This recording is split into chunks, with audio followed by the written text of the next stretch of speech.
ఓం నమో వెంకటేశాయ. జ్ఞానామృతానుమోచన నానావితాన రోచన గోవింద గోవింద. శరదాగమనాక విరోచనతే చిరమాన పదానుగమాత్మవిధిం వరదాన మహన్ననుకృత్య పరం పరమాంగతిమాప్యతరాంచలభై అని ఘనడంబర గగనాంబుద వసనాంబర ఇవ సుందరుడైన శ్రీనివాస పరమాత్మని భక్తిగా మనసులో భావించుకుంటూ శ్రీశుకుల వారు ఉపదేశం చేసిన శ్రీమద్భాగవత మహాగ్రంథం యొక్క అధ్యయన కార్యక్రమాన్ని మనం ప్రారంభించుకుందాము. యథాప్రకారం ప్రార్థనా శ్లోకాలను చెప్పుకుని ఈ కార్యక్రమానికి మంగళాచరణం చేసుకుందాము. శ్రీ గణేశ ప్రార్థన. నమామి దేవం గణనాథమీశం విఘ్నేశ్వరం విఘ్న వినాశదక్షం భక్తార్తిహం భక్త విమోక్షదీక్షం విద్యాప్రదం వేద నిదానమాద్యం.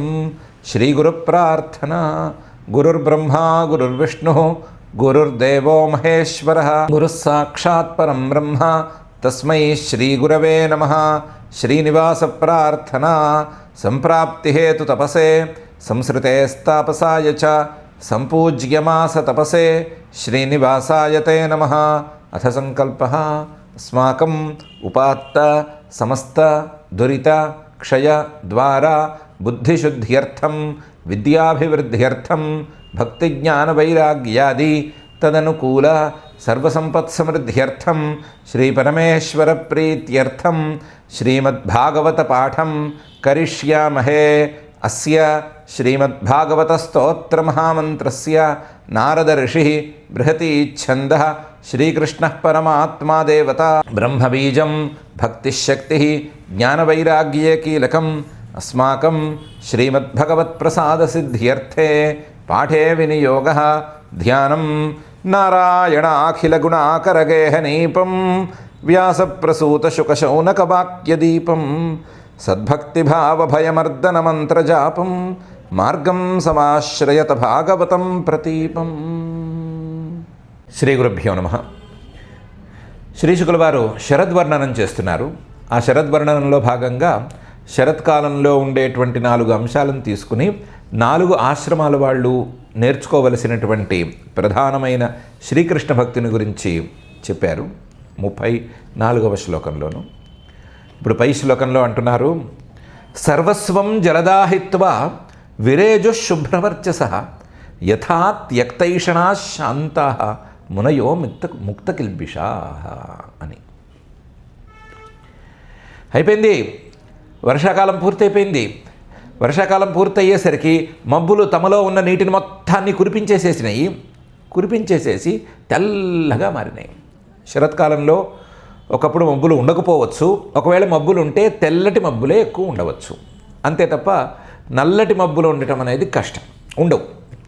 కాబట్టి సర్వస్వం, తమలో ఉండే సర్వస్వాన్ని జలదాహ మేఘాలన్నీ హిత్వా కురిపించేసేసినాయి. కురిపించి శుభ్రవర్చసః విరేజు, తెల్లటి కాంతితో పరిశుద్ధమైన కీర్తితో లాగా విరేజు చక్కగా అందంగా ఉన్నాయి.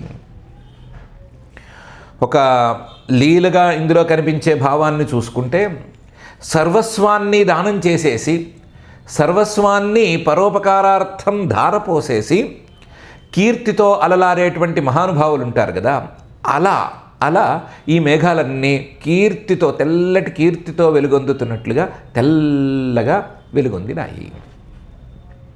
ఎందుకంటే సర్వస్వం, అందరికీ కావలసినటువంటి నీరు అనే ధనాన్ని ఇవి ధారపోసినాయి, తమ సర్వస్వాన్ని ధారపోసినాయి. దాంతో సర్వస్వం జలదాహిత్వా విరేజు శుభ్రవర్చసః. దీనికి ఉపమానంగా తీసుకోవాలి అంటే, ఎలాగైతే త్యక్తైషణాః శాంతాః మునయః ముక్తకిల్బిషాః. త్యక్తైషణాః మనసులోని కోరికలన్నీ వదిలేసుకున్నటువంటి వాళ్ళు, శాంతాః ఏ హడావిడి లేకుండా, ఏ పని లేకుండా శాంతంగా కూర్చుని ఉండేటువంటి వాళ్ళు, మునయః మననమే పనిగా పెట్టుకున్నటువంటి వాళ్ళు, ముక్తకిల్బిషాః తమలోని పాపాలని, తమలోని కల్మషాలని, తమలోని కర్మవాసనని అన్నిటినీ విడిచిపెట్టుకున్నటువంటి వాళ్ళు మహానుభావులు. ఎలాగైతే చాలా శుభ్రవర్చస, ప్రశాంతమైనటువంటి తేజస్సుతో విరాజిల్లుతూ ఉంటారో అలా ఈ మేఘాలన్నీ కూడా తెల్లగా వెలుగొందినాయి. సర్వస్వం జలదాహిత్వా విరేజు శుభ్రవర్చస యథా త్యక్తైషణా శాంతా మునయో ముక్తకిల్బిషా అని శ్రీశుకుల వారు చెప్తున్నారు. మామూలుగా అయితే వర్షాకాలంలో మబ్బులు నల్లగా ఉంటాయి. అలా మబ్బులు నల్లగా ఉండటం అనేది దాన్ని మనం ప్రోత్సహించుకోకూడదు, తెల్లగా ఉంటే బాగుంటుంది అని అనుకునే మాట అయితే, నలుపు అనేటువంటి మాలిన్యాన్ని అవి వదులుకున్నట్టు. ఎలాగైతే ముక్తకిల్పిషా తమలోని కర్మ వాసనలని, తమలోని పాప వాసనలని మహానుభావులు విడిచిపెట్టుకున్నారో అలాగే మబ్బులు కూడా తమలోని నల్లదనాన్ని విడిచిపెట్టుకున్నాయి. ఇక మీద కురిసే పనేమీ లేదు మబ్బులకి. శరత్కాలం వచ్చిందంటే కురవలసిన అవసరమేమీ లేదు, కురిసే అవకాశం కూడా లేదు. శాంతంగా ఉండాలి, ప్రశాంతంగా ఉండాలి, ఏ హడావిడి లేకుండా, ఏ ఉరుములు మెరుపులు లేకుండా మామూలుగా నడుస్తూ ఉండాలి. ఎలాగైతే క్రియలు వీళ్ళలో లేవో అలాగే మబ్బుల్లో కూడా ఇక మీద క్రియలు లేవు, శబ్దాలు లేవు, ఏమీ లేవు, అన్నీ శాంతంగా వ్యవహారాలు నడుస్తున్నాయి. అలా ఆకాశంలో కదులుతూ ఉంటాయి. వీళ్ళు కూడా శాంతంగా తమ పని తాము చేసుకుంటూ పోతారు అంతర్లీనంగా. ఆ మబ్బులు ఏమీ లేకుండా మౌనంగా తపస్సు చేస్తున్నట్లుంటాయి. వీళ్ళు నిజంగానే మౌనంగా తపస్సు చేస్తూ ఉంటారు, మౌనంగా తమలో తాము ఆ జ్ఞానం కోసం సాధన చేస్తూ ఉంటారు. మబ్బులు తమలో ఉన్నవన్నీ ధారపోసి ఈ స్థితికి వచ్చినాయి. వీళ్ళు కూడా మహానుభావులు కూడా తమలో ఉండేటువంటి ఏషణలు అంటే కోరికలు వాటిని విడిచిపెట్టి ఈ స్థాయికి వచ్చారు. యథా త్యక్తైషణా శాంతా మునయ ముక్తకిల్బిషా తథా జలదా విరేజు అనేది ఉపమానానికి, అలాగే ఉపమేయమైన ఈ మేఘాలకి రెండిటికి ఉండేటువంటి మంచి పోలిక.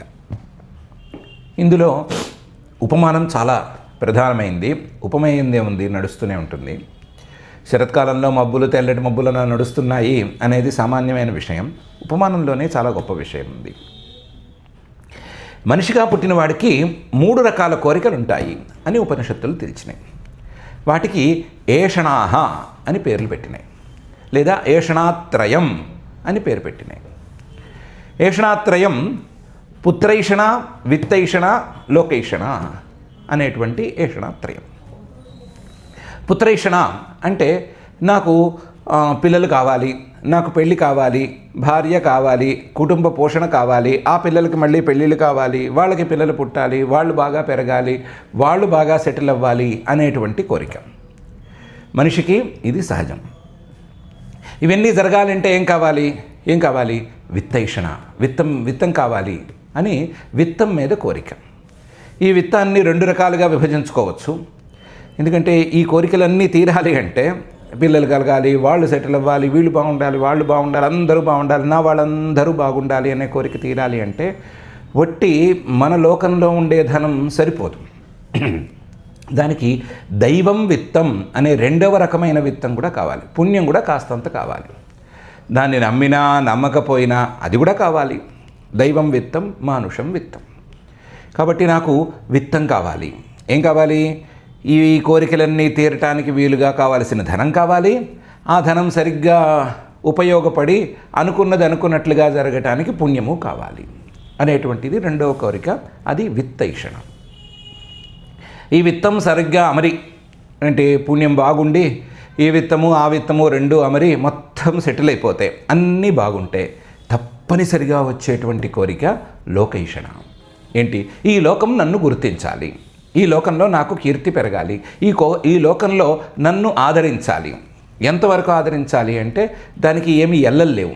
ఎన్నేళ్ళైనా సరే నన్ను గుర్తుపెట్టుకోవాలి, ఎక్కడికి వెళ్ళినా సరే నాకే గుర్తింపు రావాలి అనేటువంటిది లోకైషణ. ఈ 3 ఏషణలు, ఈ 3 కోరికలు మనిషిని నడిపిస్తూ ఉంటాయి. మనం జాగ్రత్తగా చూస్తే వీటిల్లో ఏదో ఒకటి తీర్చుకోవటానికే నిరంతరం మనిషి పాటుపడుతూ ఉంటాడు. పుత్రైషణ కానీ, విత్తైషణ కానీ, లోకైషణ కానీ. నిజానికి ఈ 3టిని విడివిడిగా చూపించవలసిన అవసరం కూడా లేదు. ఏషణ అంటే చాలు, ఏదో ఒక ఏషణతో ఎప్పుడూ ఇబ్బంది పడుతూనే ఉంటాడు మనిషి అన్నవాడు. అందులో ఏమీ తేడా ఉండదు. మనిషికే ఈ ఏషణాత్రయం అనేది సాధ్యం. మిగతా మృగాలన్నిటికీ పశుపక్ష్యాదులకి ఇన్ని ఏషణలు ఉన్నట్లు తోచట్లేదు. వాటికి ఇన్ని ఏషణలు లేవు. వాటికి కావాల్సింది ఏదో సంతానం అంటే సంతానమే, విత్తం అంటే విత్తమే, లోకం అంటే లోకమే. కానీ మనిషికి మాత్రం 3 కావాలి. కీర్తి కోసం పాకులాడే పశువు పెద్దగా ఉన్నట్టు లేదు. కీర్తి కోసం పాకులాడే జీవి మాత్రం మనిషి మాత్రమే. ఈ 3 రకాల ఏషణలతోనే గనక మనిషి జీవితం నడుస్తూ ఉంటే, వీటిని తీర్చుకోవటం కోసమే నడుస్తూ ఉంటే ఎప్పటికీ చాలదు. ఒక జీవితం చాలదు, 2 జీవితాలు చాలవు, 100,000, 1,000, లక్షలు, కోట్ల జీవితాలు ఇచ్చినా సరే చాలదు. ఎందుకంటే ఒకదాని తర్వాత ఒకటి అలల కింద, సముద్రంలో అలల్లాగా ఈ ఏషణలు అనేవి వస్తూనే ఉంటాయి. కాబట్టి ఎప్పటికైనా ఈ ఏషణలు అనే వాటిని విడిచిపెట్టుకోవాలి. మనిషి తనకేదో అది ఉంది ఇది ఉంది అని భ్రమపడతాడు, కానీ అది ఇది ఏమీ లేదు. ఉన్నది ఏషణ మాత్రమే. మనిషి తాలూకు సర్వస్వం అంటే ఏంటి? ఈ ఏషణ. వెంటపడి వచ్చేది, వద్దన్నా వెంటపడేది, ఎప్పటికీ తీరనిది ఈ ఏషణ. కాబట్టి మనిషి తన సర్వస్వాన్ని వదులుకుంటేనే, ఈ ఏషణను వదులుకుంటేనే ముందుకి అడుగు వేయగలడు. అందులో ఏమీ డౌట్ లేదు. మబ్బులు నీటి బరువుతో ఉంటే ముందుకు సాగలేవు, ఒకే చోట ఉండిపోవలసి వస్తుంది. అలాగే ఈ మనిషి కూడా ఈ ఏషణాభారంతో ముందుకు సాధనలో అడుగులు వేయలేడు. కాబట్టి ముందు ఏం చేయాలి? త్యక్తైషణాః అనే పరిస్థితి సాధించాలి. ఈ ఏషణాత్రయాన్ని విడిచిపెట్టాలి. ఈ ఏషణాత్రయాన్ని విడిచిపెట్టడానికి 2 దారులు. ఒకటి, పోన్లే పిల్లలు కలిగారు కదా, వాళ్ళ పిల్లల సంగతి వాళ్ళు చూసుకుంటారు, మన పని మనం చూసుకుందాము అని అనుకోవటం లౌకికంగాను. పోన్లే ఇంత వచ్చింది కదా, పోన్లే ఇంత పుణ్యం సాధించాం కదా, పోన్లే ఇంత డబ్బు సాధించాం కదా, ఇంకా పైన పని చూసుకుందాము అని అనుకోవటం. పోన్లే పక్కింటి వాళ్ళు గుర్తిస్తున్నారు కదా, పోన్లే ఏదో ఉన్నదేదో ఉంది కదా, మొత్తం ప్రపంచం మొత్తం కీర్తించడం అనేది పరమాత్మకే సాధ్యపడలేదు కదా, ప్రపంచంలో గుర్తించడం, మంచివాడు అని అనుకోవటం పరమాత్మకే సాధ్యపడలేదు కదా, ఈ రాక్షసులు వాళ్ళు వీళ్ళు పరమాత్మనే తిట్టిపోస్తున్నారు కదా, మనకెందుకు ఆ కోరిక అని అనుకుని ఉన్నదాంతో తృప్తిపడి ముందుకు అడుగులు వేయటం అనేది ఒక దారి. ఇది కొంచెం మనలాంటి వాళ్ళకి ప్రాక్టికల్గా కనిపించే దారి. రెండవది, ఈ ఏషణాలు అనేవి మంచివి కానే కావు, ఎప్పటికీ ఇవి మనల్ని ఇబ్బంది పెడుతూనే ఉంటాయి తప్ప వీటి వల్ల లాభం లేదు అని సరిగ్గా అర్థం చేసుకుని నిత్యానిత్య వస్తు వివేకం ద్వారా వీటి ద్వారా మనకు వచ్చేది అనిత్యమైన ఫలితమే, మనకి అనిత్యమైన ఫలితం వద్దు, నిత్యమైన ఫలితమే కావాలి అని అనుకుని ఈ ఏషణాలని విడిచిపెట్టుకోవటం అనే దారి. ఏ దారిలో వెళ్ళినా చివరికి తేలేది అక్కడికే, ఏం పెద్ద ప్రమాదం ఏం లేదు. కానీ ఈ ఏషణల్ని విడిచిపెట్టుకునేదాకా మనిషికి బరువు అనేది తీరదు. బరువు తీరనిదే అడుగు ముందుకు పడదు. కాబట్టి త్యక్తైషణాః అనేది ప్రధానం. ఎప్పుడైతే త్యక్తైషణాః అవుతారో అప్పుడు సహజంగానే శాంతంగా ఉంటారు. ఈ కోరికల్లో ఏ కోరిక, ఈ ఏషణల్లో ఏ ఏషణ కూడా మనిషిని ఉత్తినే కూర్చోబెట్టదు. పుత్రైషణ చూస్తూనే ఉంటాం కదా, సంతానం కోసం ఎంత తాపత్రయపడతారు, సంతానం కలగాలని తాపత్రయపడతారు, వాళ్ళు పెరగాలని తాపత్రయపడతారు, వాళ్ళు సెటిల్ అవ్వాలని, వాళ్ళకి పెళ్ళిళ్ళు అవ్వాలని, వాళ్ళకి అవి కావాలని ఇవి కావాలని తాపత్రయపడుతూనే ఉంటారు కదా. ఇంకా పశుపక్ష్యాదులు కాస్తంత నయం. రెక్కలు వచ్చిన తర్వాత ఏ తల్లి పక్షి బిడ్డల్ని సాకదు. వేట నేర్పించేసిన తర్వాత ఏ పులి తల్లి పులి బిడ్డల్ని చూసుకోదు, అవి పట్టించుకోవు. స్వతంత్రంగా తమ పిల్లలు గనక అడుగులు వేసుకునే మాట అయితే ఆ పిల్లల జోలికి ఇంకా ఆ తల్లి పులులు కానీ తల్లి పశుపక్షులు కానీ వెళ్ళవు. కానీ మనుషులు అలా కానే కాదు, వెంట పడుతూనే ఉంటారు, పిల్లలు వెంట పడుతూనే ఉంటారు. కాబట్టి ఇది అశాంతికి కారణమవుతోంది. ఇలాగే విత్తైషణ, ఇలాగే లోకైషణ. కాబట్టి ఈ 3 ఏషణలు పోతే శాంతాః అనే పరిస్థితి తప్పనిసరిగా వస్తుంది. ఈ శాంతి అనేది వస్తేనే మునయః మౌనంగా కాస్తంత భావన చేసుకోవటం అనేది కుదురుతుంది, మననం చేసుకోవటం కుదురుతుంది. అసలు ఏంటి తత్వం ఏంటి, అసలు నిజమేంటి, అబద్ధం ఏంటి, ఈ సంసారం ఏంటి, దీని లక్షణం ఏంటి, దీని పూర్వరంగం ఏంటి, జీవుడేంటి, జీవుడి తాలూకు ఫలితాలేంటి, ఈ వీటిని గురించి మననం చేసుకునేటువంటి పరిస్థితి ఏర్పడుతుంది. ఇంకా శ్రవణం తర్వాత వచ్చే మననం దాని గురించి తర్వాత మాట్లాడుకుందాం. అంతకుముందు చేసుకోవాల్సిన చిన్న చిన్న మననాలకి అవకాశం అనేది ఏర్పడుతుంది. అలా ఏర్పడితే ఈ మననం జరిగితే క్రమక్రమంగా వాసనలన్నీ తొలగిపోతాయి. మనం మననం చేయట్లేదు కాబట్టే వాసనలు అలా పనిచేస్తున్నాయి. ఇల్లు బాగు చేయట్లేదు కాబట్టి, ఇల్లుని ఊడవట్లేదు, తుడవట్లేదు, ఇంట్లోకి ధారాళంగా గాలి వీచేటట్లుగా ఏర్పాట్లు చేయట్లేదు కాబట్టి ఇల్లంతా ముక్క కంపు కొడుతోంది. అలా కాకుండా ఇల్లుని కాస్త బాగు చేస్తూ ఉంటే, అప్పుడప్పుడు ఇంట్లో కాస్త తడిబట్ట వేసి తుడుస్తూ ఉంటే, ఇంట్లో పొద్దున్నే చీపురు వేసి ఊడుస్తూ ఉంటే దుర్వాసన పోతుంది కదా. ఇంట్లో కాస్త గాలి రానిస్తే, మంచి గాలి రానిస్తే ఉన్న దుర్వాసన పోతుంది కదా, ముఖ వాసన పోతుంది కదా. అలాగే ఈ కర్మవాసనలు కూడా మనసులోంచి తొలగిపోతాయి. కాబట్టి ముక్త కిల్బిషాగా వాళ్ళు తయారవుతారు. కాబట్టి అన్నిటికీ మూలం ఏషణా పరిత్యాగం. ఏషణా పరిత్యాగం 2 రకాలుగా చెప్పుకున్నాం కదా. 2 రకాల్లో ఏ రకమైన ఏషణా పరిత్యాగమైనా సరే ఏషణా పరిత్యాగం కిందకే వస్తుంది. ఆ ఏషణా పరిత్యాగం అనేది ప్రధానం. ఎలాగైతే మబ్బులు కురిపించేసిన తర్వాత అందంగా ఉంటాయో, వర్షాన్ని కురిపించేసిన తర్వాత తెల్లగా శరత్కాలంలో అలా అలా ఆకాశంలో కదులుతూ అందంగా ఉంటాయో, అలాగే మనుషులు కూడా ఏషణా పరిత్యాగం చేసేస్తే వాళ్ళు చాలా గొప్పగా తయారవుతారు అనేటువంటి విషయాన్ని శ్రీశుకుల వారు ఈ శ్లోకంలో చెప్పదలిచారు. అందుకని ఈ శ్లోకాన్ని ఈ ఉపమానంతో తెర మీదకి తీసుకొచ్చారు. సర్వస్వం జలదాహిత్వా విరేజు శుభ్రవర్చస యథా త్యక్తైషణా శాంతా మునయో ముక్త కిల్బిషా అని. దీని తర్వాత పై శ్లోకంలో ఇంకొంచెం గొప్ప విషయాన్ని చెప్తున్నారు. గిరయో ముముచుస్తోయం క్వచిన్న ముముచు శివం యథా జ్ఞానామృతం కాలే జ్ఞానినో దదతే నవ అని. వర్షాకాలంలో కొండల మీద నుంచి నీరు అలా కారిపోయింది. నీరు కారిపోవటం అంటే అలా జరజర పారి కూడా వచ్చింది, అలా పైనుంచి కింద పడిపోయింది. జలధారల్లాగాను, సెలయేళ్లలాగాను రకరకాల మార్గాల్లో కొండల మీద ఉండేటువంటి నీరంతా కిందకు వచ్చేసేసింది. గిరయ ముముచుస్తోయం క్వచిత్.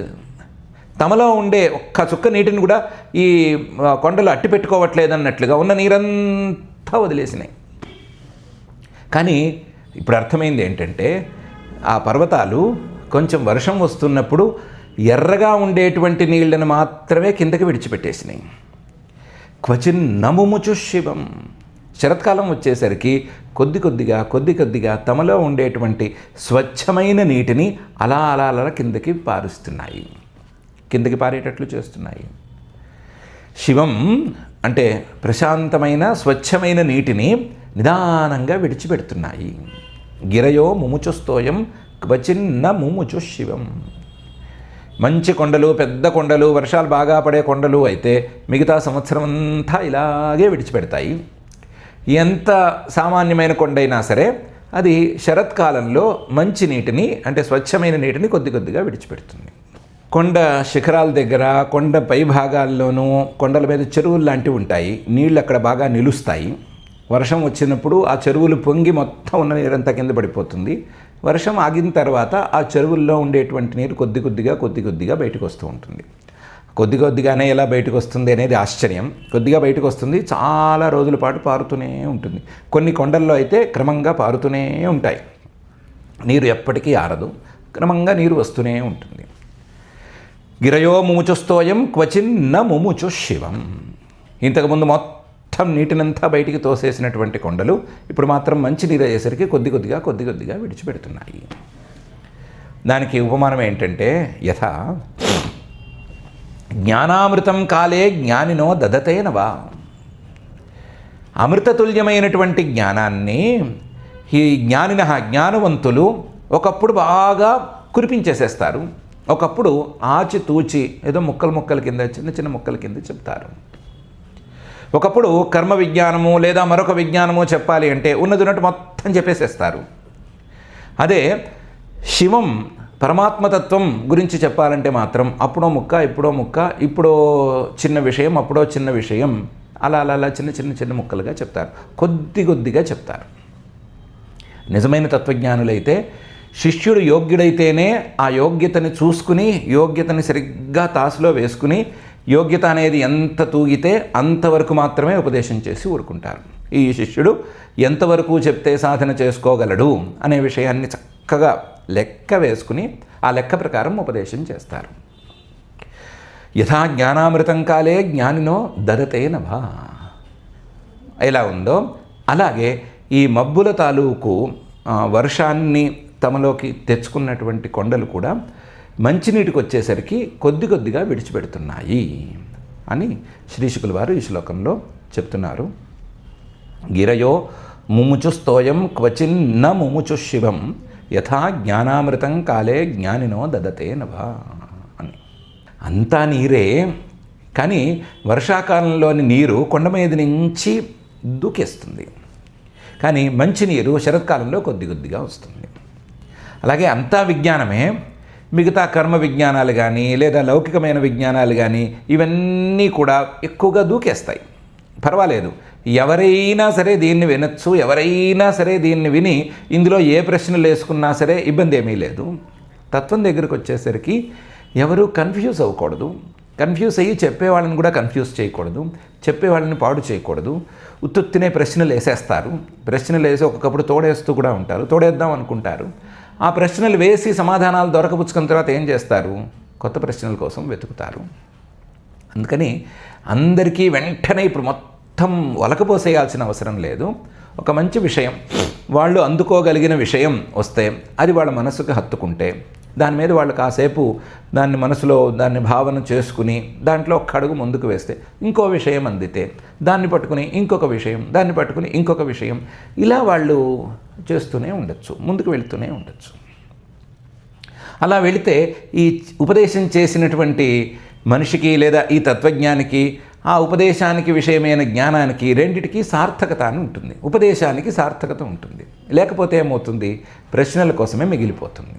అందువల్ల దానివల్ల పెద్ద లాభం లేదు, ఎవరికీ లాభం లేదు. కాబట్టి జ్ఞానులైన వాళ్ళు, తెలివైన వాళ్ళు ఏం చేస్తారు, ఎంత కావాలో అంత చెప్తూ ఉంటారు. అలాగే ఇక్కడ కూడా జరుగుతోంది అని శ్రీశుకుల వారు చక్కగానే చెప్పారు. నిజానికి ఇది ప్రాక్టికల్ కూడాను. ఈ ఊరి నుంచి పక్క ఊరికి దారి ఏది అని అడిగితే మొత్తం చెప్పేసేయచ్చు, ఇక్కడి నుంచి ఇలా వెళ్ళు అలా వెళ్ళు అని పక్క ఊరికి దారి చెప్పచ్చు. నేను ప్రపంచ యాత్ర చేయదలుచుకున్నాను, నాకు దారి చెప్పు అని ఎవరినైనా అడిగితే ఏం చెప్పాలి, మొత్తం ప్రపంచ యాత్రకి దారి ఏంటి అని మ్యాప్ వేసి చూపించాలా? కూడదు కదా. నిజంగా వాడు ప్రపంచయాత్ర చేస్తాడో చేయడో, చేయగలడో లేడో, కుదురుతుందో లేదో తెలియదు. అందువల్ల ప్రపంచయాత్ర చేయదలుచుకున్న వాడివి ఫస్ట్ స్టేజ్లో ఇంతవరకు వెళ్ళు నాయన, ఫస్ట్ ఫేజ్లో ఇంతవరకు వెళ్ళు, సెకండ్ ఫేజ్లో ఇంతవరకు, అక్కడి నుంచి అలా తెలుసుకో అని చెప్పచ్చు కదా, తప్పేం లేదు కదా. ఫస్ట్ ఫేజ్ అయితే ఇక్కడి నుంచి ఇంతవరకు వెళ్ళు అని చెప్పి అక్కడి నుంచి నీకు పై దారి ఏంటి అని అక్కడున్న వాళ్ళు చెప్తారు. లేదా నీకు ఏదో విధంగా అంటుంది, ఏమీ లేకపోతే ఫోన్ చేస్తే నేనే చెప్తాను అని నేను అనొచ్చు కదా.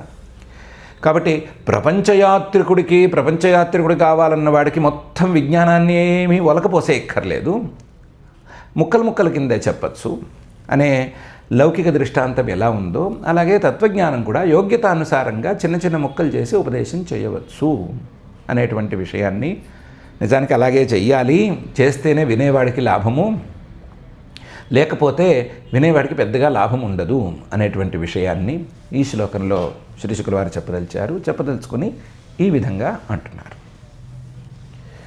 గిరయో ముముచుస్తోయం క్వచిన్న ముముచు శివం యథా జ్ఞానామృతం కాలే జ్ఞానినో దదతే నభా అని. ఒకే శ్లోకాన్ని ఎందుకు మళ్ళీ తిప్పుతున్నారు అని ఏమైనా సందేహాలు ఉన్నాయేమో, ఏం లేదు, చెప్పవలసిన విషయాలన్నీ చెప్పామా లేదా అని ఒకసారి చూసుకోవటానికి, ముందు వెనక చూసుకోవటానికి, ఏదైనా పదం విడిచిపెట్టేశామా, ఏమైనా స్వారస్యం ఏమైనా పోయిందా అని చూసుకోవటానికి మళ్ళీ చెప్పుకోవాల్సి వస్తుంది. కొన్ని పెద్ద శ్లోకాలు, చాలా అర్థం ఎక్కువగా ఉన్న శ్లోకాలు అయితే 2-3 సార్లు తిప్పి చూసుకుంటే కానీ మొత్తం చెప్పామా లేదా అనే సంగతి తేలదు. అందుకని చూసుకుంటాము, దాన్ని వేరే రకంగా అనుకోకూడదు. అలాగే ఒక శ్లోకం తర్వాత మరొక శ్లోకం అందుకోవటానికి స్కిప్ అవ్వకుండా, మధ్యలో శ్లోకాలని దాటిపోకుండా ఈ శ్లోకాన్ని ఖచ్చితంగా చివరి ఇంకోసారి చెప్పుకుంటే పై శ్లోకానికి వెళ్ళటానికి అడుగు వీలుగా ఉంటుంది. లేకపోతే శ్లోకాలు పొరపాటును దాటిపోతే ప్రమాదం వస్తుంది కదా. అందుకోసం కూడా ఇలా మళ్ళీ తిప్పుకుంటూ ఉంటాం మనము. దీని ప్రకారం ఈ శ్లోకం అయిన తర్వాత నైవావిదన్ క్షీయమాణం జలం గాధ జలేచరాహ యథాయురన్వహం క్షయ్యం నరా మూఢా కుటుంబినః అని పై శ్లోకాన్ని తెర మీదకి తెచ్చారు. నదుల్లోనూ వాగుల్లోనూ వంకల్లోనూ నీటి లభ్యత తగ్గిపోయింది. నీరు స్వచ్ఛంగా ఉంది. స్వచ్ఛంగా ఉన్నది అనేది ఎంత గుణమో అందులో అన్ని కష్టాలు ఉన్నాయి. నీరు తగ్గిపోవటం అనేది మాత్రం పాపం అన్ని జలచరాలకి కష్టకరంగా మారింది. అది నైవావిదన్ క్షీయమాణం జలం గాధ జలే చరాహ. చిన్న చిన్న వాగుల్లోనూ చిన్న చిన్న చెరువుల్లోనూ చిన్న చిన్న నీటి చలపంలోనూ ఉండేటువంటి చిన్న చిన్న నీటి జంతువులు, చిన్న చిన్న చేపలు లాంటివి నీటి లభ్యత తగ్గిపోతోంది అని కనిపెట్టలేకపోయినాయి. నైవావిదన్, వాటికి తెలియలేదు. క్షీయమాణం జలం, నీరు తగ్గిపోతుంది. ఇవి సహజంగానే గాధ జలే చరాహ, తక్కువ నీటిలోనే తిరిగేటువంటి జంతువులు కాబట్టి వీటికి తెలియట్లేదు, ఆ విషయం తెలియట్లేదు. ఏముంది ఇందులోనూ అంటే ఇందులో ఏం లేదు, దీని ఉపమానంలోనే సర్వస్వం ఉంది. ఎలాగైతే అన్వహం క్షయ్యం ఆయు, ప్రతిరోజు తరిగిపోతున్నటువంటి ఆయుస్సుని నరాహ మానవులు, మూఢాహ నరాహ, మోహంలో వ్యామోహంలో కూరుకుపోయి ఉన్నటువంటి మానవులు, కుటుంబినః కుటుంబంలో కూరుకుపోయి ఉన్నటువంటి మానవులు లెక్క పెట్టట్లేదు, అసలు పట్టించుకోవట్లేదు అనేది జరుగుతుందో అలా అని శ్రీ శుక్ల వారు ఈ శ్లోకంలో చెప్తున్నారు. ఉపమానంలో నరాహ మూఢాహ, సహజంగానే మానవుల్లో చాలా వరకు వ్యామోహంలో కూరుకుపోయిన వాళ్ళే ఉంటారు.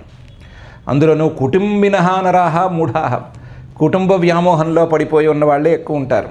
మనం ఏషణాత్రయం విషయంలో చెప్పుకున్నాం కదా, ఆ వ్యామోహంలో ఒకసారి పడితే దాని తాలూకు చుట్టుపక్కల పరిణామాల్లోనే తిరుగుతూ ఉండాలే తప్ప బయటికి రావటం చాలా కష్టం. ఆ వ్యామోహంలో కూరుకుపోయిన వాళ్ళు చివరికి తమ ఆయుస్సు కరిగిపోతోంది అనే విషయాన్ని కూడా లెక్క చేయలేరు. ఆయుష్ ఎంత పోయినా సరే ఈ కుటుంబము, దీనికి చేయవలసిన పనులు, ఇందులో ఉండేటువంటి విశేషాలు, ఈ ఏషణ, వీటి కోసమే వెంపర్లాడటం అవుతుంది. వీటిల్లో ఏ పిచ్చి పట్టినా సరే బయటికి రావటం అనేది అసాధ్యంగా ఉంటుంది. అలాగే యథాహురన్వహం క్షయ్యం నరామూఢా కుటుంబినః, వీళ్ళకి తెలియలేదు ఆయుస్సు ఎలాగైతే క్షీణించి పోతూనే ఉంటుందో అలాగే తక్కువ నీటి లభ్యత ఉండేటువంటి చిన్న చిన్న నీటి చలమల్లోనూ వాగుల్లోనూ వంకల్లోనూ నీరు అనేది తగ్గిపోతుంటుంది. ఈ చేపలు క్రమక్రమంగా నీరు తగ్గిపోగా ఇబ్బంది పడాల్సి వస్తుంది. వాటి ఇబ్బంది ఏంటి అని మనకి తెలుసు. ఆయుష్ కరిగిపోతోంది అని తెలుసుకోకపోతే ఇబ్బంది ఏంటి అని కూడా సుమారుగా తెలుసు. ఆ ఇబ్బందిని ఈ చేపలు అనుభవిస్తున్నాయి అని శ్రీ శుకుల వారు ఉపమానం చూపించి ఉపమేయంలోకి సమన్వయం చేసి చెప్తున్నారు. ఉపమానంలో చాలా విలువైన విషయం ఉంది. మనకి ఏ పిచ్చైనా ఉండొచ్చు, ఏ వ్యామోహమైనా ఉండొచ్చు, ఎంత వ్యామోహమైనా ఉండొచ్చు, కానీ మనం నష్టపోతున్నాము అని తెలుసుకున్న వెంటనే ఆ పిచ్చి వదిలిపోవాలి. ఒకవేళ ఆ పిచ్చి ఉన్నా సరే మనం నష్టపోతున్నాము అనే విషయం తెలిసేట్టు ఉండాలి. తెలిసేట్టు లేక తెలిసిన తర్వాత కూడా విడిచిపెట్టుకోలేక గనక ఉండట్లయితే ఆ పిచ్చికి అర్థం లేదు. ఈ వ్యామోహం, కుటుంబ వ్యామోహం కావచ్చు, విత్త వ్యామోహం కావచ్చు, మరొక వ్యామోహం కావచ్చు, మన ఆయుష్ కరిగిపోతోంది అనే విషయాన్ని గుర్తు చేయలేకపోతే దానివల్ల మనం చాలా నష్టపోవాల్సి వస్తుంది. ఆ నష్టం అనేది మనకి పనికిరాదు అని మన మనస్సుల్లోకి రావాలి అని శ్రీ శుకుల వారు అనుకుంటున్నారు. అనుకుని నైవావిదన్ క్షీయమాణం జలం గాధ జలేచరాహ యథాహురన్వయం క్షయ్యం యథాహురన్వహం క్షయ్యం నరా మూఢా కుటుంబినః అని ఈ శ్లోకాన్ని తీసుకొచ్చారు. ముచ్చటగా 3 శ్లోకాలు అయినాయి. నిన్న కూడా ముచ్చటగా 3 శ్లోకాలే అయినాయి. కాబట్టి నిన్నటిలాగా ఈరోజు ఉండాలి అనే నియమం గనక పెట్టుకుంటే ఈరోజు కూడా 3 శ్లోకాలే చెప్పుకోవాలి అని నియమం పాటిద్దాము. అందుకని ఇక్కడికి దీన్ని ఆపేసుకుందాము. ఆపుకోవటంలో ఒక విశేషం కూడా ఉంది. ఏంటంటే మనిషికి ఉన్నటువంటి పిచ్చి, మనిషికి ఉన్న కోరిక. ఆ కోరిక మనిషిని తన ఆయుస్సు కరిగిపోతోంది అని కూడా తెలుసుకోలేకుండా చేస్తోంది. ఈ పిచ్చి విడిచిపెట్టుకుంటేనే మనిషి ముందుకు అడుగు వేయడానికి వీలుంటుంది. ఈ విషయాన్ని తెలుసుకుని ఆయుస్సు క్షయించిపోతోంది అనే విషయాన్ని తెలుసుకుని ఈ పిచ్చి విడిచిపెడితేనే ముందుకు అడుగు వేయడానికి వీలుంటుంది. మాకు అన్నీ తెలిస్తే, మాకు అన్నీ స్వచ్ఛంగా తెలిస్తే, మా దారులన్నీ మాకు స్పష్టంగా తెలిస్తే అప్పుడు అడుగులేస్తాము అని ఎవ్వరూ అనకూడదు. ఎందుకు అనకూడదు అంటే దారి అడుగు వేయటానికి ఎంత దారి తెలియాలి, మన అడుగు పడేంత దారి తెలిస్తే చాలు. మిగతా దాని మీద విశ్వాసం ఉంటే చాలు. విశ్వాసాన్ని మించి పెద్దగా ఏమీ అక్కర్లా. ఈ దారి మంచి దారే, కానీ మన కంటికి స్పష్టంగా కనిపిస్తున్నది మన అడుగు పడవలసిన ప్రాంతం అని తెలిసినా ముందుకెళ్ళొచ్చు. టార్చ్ లైట్ తీసుకుని అడుగులు వేస్తున్నప్పుడు మనమేమి మొత్తం దారంతా టార్చ్ లైట్తో చూడలేము. మన అడుగు పడే చోట, పోని 2 అడుగులు పడే చోట ఎంతవరకు స్పష్టంగా చూడగలమో అంత చూస్తున్నాము, చూసి అడుగులు వేస్తున్నాము. అలాగే ఇక్కడ కూడా అడుగులు వేయచ్చు. మనకు ఉపదేశం చేసేవాళ్ళు అంతవరకే ఉపదేశం చేస్తున్నారు అని అనుకోవచ్చు. అనుకుని నెపం వాళ్ళ మీదకి నెట్టకుండా, మాకు తెలియట్లేదు, సంపూర్ణంగా తెలిస్తే దిగేవాళ్ళమే అని అనకుండా, అడుగులు వేయటానికి, పిచ్చిని వదులుచుకోవటానికి మనుషులు ముందుకు రావాలి అనేటువంటి ఉపదేశాన్ని ఈ 3 శ్లోకాల్లోనూ శ్రీ శుకుల వారు మనకు చెప్తున్నారు. ఈ ఉపదేశాన్ని మనం యథాసంభవంగా, శక్తిగానైనా సరే మనం తీసుకుందాము. తీసుకుని ముందుకు కనీసం అడుగులు వేద్దాము. మనకున్న వ్యామోహాల్లో కొన్నిటినైనా, కనీసం అనవసరపు వ్యామోహాలనైనా మనం తొలగించుకుందాము. కొన్ని మనం అవసరమైన వ్యామోహాలను అనుకుంటున్నాం కదా, అవి నిస్తే ఉండనిద్దాం, పర్వాలేదు, వాటిని ఎలా వదులుచుకోవాలని తర్వాత చూద్దాం. మనకు అక్కర్లేని అనవసరమైన వ్యామోహాలనైనా సరే ముందు మనం వదిలించుకుందాము. అనవసరమైన కోరికలు, అనవసరమైన ఏషణలు, వీటన్నిటినీ మనం వదిలించుకుందాము. వదిలించుకుని మంచి దారిలో అడుగులు వేసేందుకు మనం ప్రయత్నం చేసుకుందాము. అలాంటి ప్రయత్నానికి మనల్ని యోగ్యులుగా చేయవలసిందిగా ఆ ఘనడంబర గమనాంబుద వసనాంబర ఇవ సుందరుడైన శ్రీనివాస పరమాత్మని భక్తిగా ప్రార్థించుకుందాము. క్షమా ప్రార్థనాదులను చెప్పుకుని ఈరోజుకి పూర్తి చేసుకుందాం. అథ క్షమా ప్రార్థన. యదక్షరపదభ్రష్టం మాత్రాహీనం చ యద్భవేత్ తత్సర్వం క్షమ్యతాం దేవ నారాయణ నమోస్తుతే. అథ భగవత్సమర్పణం కాయేన వాచా మనసేంద్రియైర్వా బుద్ధ్యాత్మనా వా ప్రకృతే స్వభావాత్ కరోమి యద్యత్ సకలం పరస్మై నారాయణాయేతి సమర్పయామి. అథ లోకక్షేమ ప్రార్థనా. సర్వే భవంతు సుఖినః, సర్వే సంతు నిరామయాః, సర్వే భద్రాణి పశ్యంతు, మా కశ్చిద్ దుఃఖభాగ్ భవేత్. అథ మంగళం శ్రియః కాంతాయ కళ్యాణ నిధయే నిధయేర్థినాం శ్రీవేంకటనివాసాయ శ్రీనివాసాయ మంగళం.